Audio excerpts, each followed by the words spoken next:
With the general shift towards budget smartphones following runaway successes from Xiaomi and OnePlus, other manufacturers are now forced to up their mid-end game. The Alcatel One Touch Idol 3 is Alcatel's dog in this fight. Does it hold up? Is it worth your money? Is it any good at all? That's what we hope to find out. Hey guys, this is Ramesh from C4eTech and you're watching my full review of the Alcatel One Touch Idol 3. Let's get started.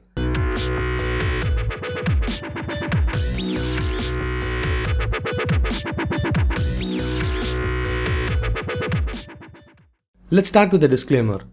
There are two variants of the Idol 3, one with a 4.7-inch display and one with a 5.5-inch display. It's the one with the 5.5-inch display that we are going to be looking at today. With that being cleared, let's move on to the build-in design. The Idol 3 is made out of plastic, more plastic and different plastic, with a Gorilla Glass 3 covered display.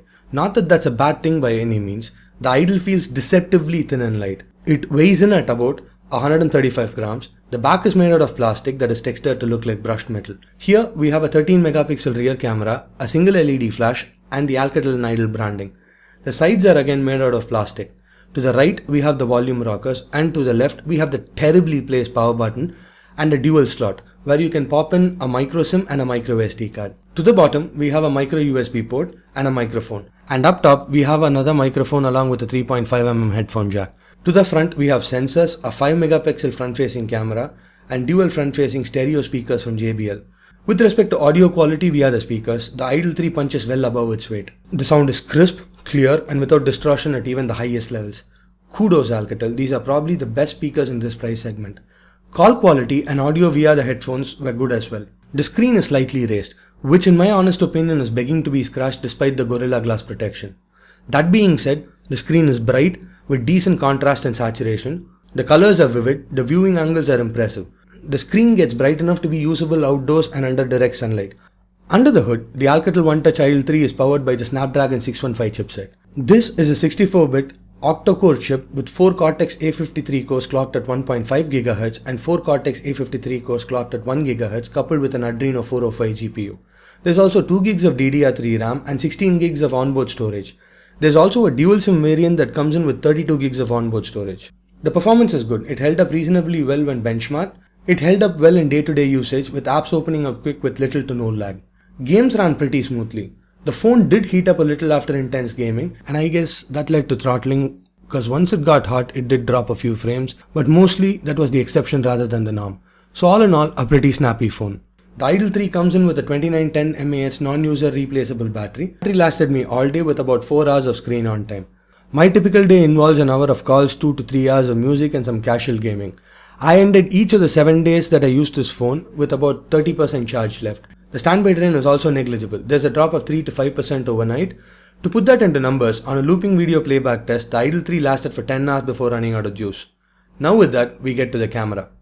The camera UI is pretty straightforward and gives the user a lot of control over the photos they take. HDR, panorama, time-lapse and portrait modes are all present and accounted for. The UI has a familiar layout and it's easy to use.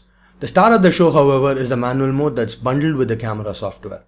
This is something that's usually not present on phones in this price segment. With this, the user gets to control white balance, ISO, shutter speed and focus. With that being said, the 13 megapixel Sony sensor that makes up the rear camera is adequate. It produces some decent shots under adequate lighting, the dynamic range is okay and there is decent amount of detail. Under less than optimal conditions, the exposure is a bit temperamental. As for video, the Idol can shoot 1080p videos and the videos turned out pretty good. Colors were accurate for the most part and there was decent amount of detail. The 8 megapixel front facing shooter performed similarly as well. Next up, let's talk about the software.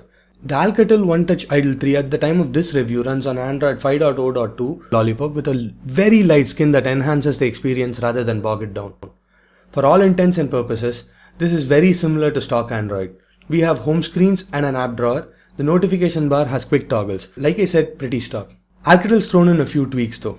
Notably, the double tap to wake, turn over to mute, which actually worked quite well, and my favorite, the reversible mode. Since the Idol 3 has a speaker mic combo at both ends, the phone can be totally inverted during a call. That's just awesome. I can't say I've seen that one before. Alcatel's also added a few good looking animations that makes the user experience joyous. Like I mentioned earlier, the Snapdragon 615 underneath performs well. Apps open up quick without lag for the most part. With regular usage, I didn't experience any overheating either.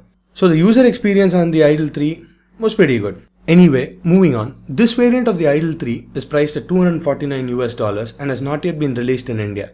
But should you wish to pick one up, you can do that from Amazon or Merimobiles.com. We'll have direct links in the description below. But before that, should you buy this phone? Does it deserve your hard-earned money and a spot in your pocket? I honestly believe it does. Yes, it has its quirks like the average camera, but the Alcatel One Touch Idol 3 is in fact a smart choice. The battery life is excellent, the software experience is good, all in all a snappy phone that has the potential to surprise you. Anyway, that's just me. Let me know what you think in the comments below. So that's pretty much it guys. Thanks for watching and do give this video a thumbs up if you feel we deserved it and subscribe if you haven't already. Until next time, this is Ramesh from C4eTech. You guys have a splendid day.